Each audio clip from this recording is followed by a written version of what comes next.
உள்ளாட்சி அரசு செய்தியால் இணைவோம். வணக்கம். உள்ளாட்சி அரசு செய்திகள் வாசிப்பது சரவணன். தமிழகத்தில் முதல் முறையாக நடைபெறும் பெண்களுக்கான இரவு நேர மாரத்தான் போட்டி ஜெம் அறக்கட்டளை வருகிற பிப்ரவரி 25 தமிழகத்தில் முதல் முறையாக பெண்களுக்கென இரவு நேர மாரத்தான் போட்டி நடத்துகிறது. பெண்களின் ஆரோக்கியத்தை மையமாக கொண்டும் பெண்களுக்கு வயிற்று பகுதி, கர்ப்பப்பை பகுதியில் வருகிற புற்றுநோய் குறித்து விழிப்புணர்வை ஏற்படுத்துவதற்காக இந்த மாரத்தான் போட்டி நடத்தப்படுகிறது. அதற்கான லோகோ வெளியிடப்பட்டுள்ளது. இதனை கோவை மாநகர காவல் ஆணையாளர் பாலகிருஷ்ணன் மாநகர காவல் ஆணையாளர் அலுவலகத்தில் வெளியிட்டார். இந்த லோகோ வெளியீட்டு நிகழ்வில் ஜெம் மருத்துவமனையின் தலைவர் டாக்டர் பழனிவேல் உட்பட ஜெம் அறக்கட்டளையின் நிர்வாகிகள் பங்கேற்றனர். இந்த மாரத்தான் போட்டி குறித்து பேட்டியளித்த ஜெம் மருத்துவமனையின் தலைவர் டாக்டர் பழனிவேல், ஜெம் அறக்கட்டளை தமிழ்நாடு அத்லெட்டிக் அசோசியேஷன் அங்கீகாரத்தின் மூலம் வருகிற பிப்ரவரி 25 பெண்களுக்கான மாரத்தான் போட்டி மற்றும் இதர நிகழ்ச்சிகள் நடத்த உள்ளதாக தெரிவித்தார். இது வஉசி மைதானத்தில் நடைபெற உள்ளதாக தெரிவித்தார். மேலும் தமிழகத்தின் முதன்முறையாக இரவு நேரத்தில் நடைபெறுகின்ற மாரத்தான் போட்டி எனவும் தெரிவித்தார். 3, 5, 10.4 கிலோமீட்டர் தூரம் மாரத்தான் போட்டியில் நடத்தப்பட உள்ளதாகவும் 7 முதல் 14 வயது வரையுள்ள குழந்தைகளுக்காக சிறப்பு மாரத்தான் போட்டியும் நடைபெற உள்ளதாக தெரிவித்தவர், பெண்களின் ஆரோக்கியத்தை மையமாக கொண்டு இந்த மாரத்தான் போட்டி நடத்துவதாகவும், குறிப்பாக பெண்களுக்கு வயிற்றுப்பகுதி, கர்ப்பப்பை பகுதியில் ஏற்படும் புற்றுநோய் குறித்த விழிப்புணர்வை ஏற்படுத்த இந்த மாரத்தான் போட்டி நடத்தப்படுவதாக தெரிவித்தார்.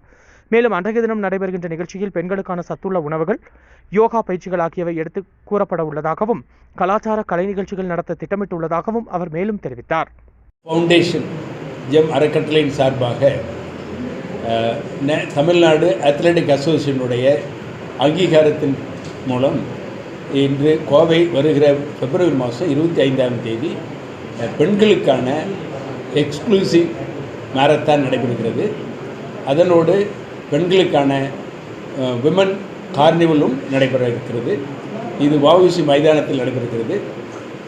பெண்களுக்காக பிரத்யேகமாக நடைபெறக்கூடிய இந்த மாரத்தான் தமிழகத்திலேயே இரவு நடைபெறக்கூடியது இதுதான் முதல் முறையாக. இந்த மாரத்தானில் 3, 5, 10.4 கிலோமீட்டருக்கான 3 பிரிவுகளும் 7 வயதிலிருந்து 14 வயதுக்குள்ள குழந்தைகளுக்கான சிறப்பு மாரத்தானும் நடைபெற உள்ளது. இந்த முகாமில்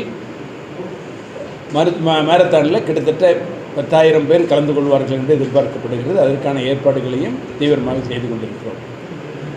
இது பெண்களுக்காக நடத்தக்கூடிய மாரத்தான் மற்றும் பெண்கள் கார்னிவல் என்பது முக்கியத்துவமே இன்று ஒவ்வொருத்தருடைய ஆரோக்கியத்தையும் பார்க்கும் பொழுது ஒவ்வொரு குடும்பத்திலேயுமே பெண்களுடைய முக்கியத்துவம் மிகவும் கடந்து, குழந்தைகளுக்கு வேண்டுமானாலும் சரி, கணவர்களுக்கு வேண்டுமானாலும் பெண்கள் தான் முக்கியத்துவமாக பங்கெடுத்துக் கொள்கிறார்கள். பெண்களுக்கு உரிய குணத்தில் தங்களுக்காக ஏதாவது நோய்கள் இருந்தால் கூட மற்றவரோடு சேர்ந்து கொள்ள கூட தயக்கத்தின் மூலம் அவர்கள் தாமத்து வருகிறார்கள்.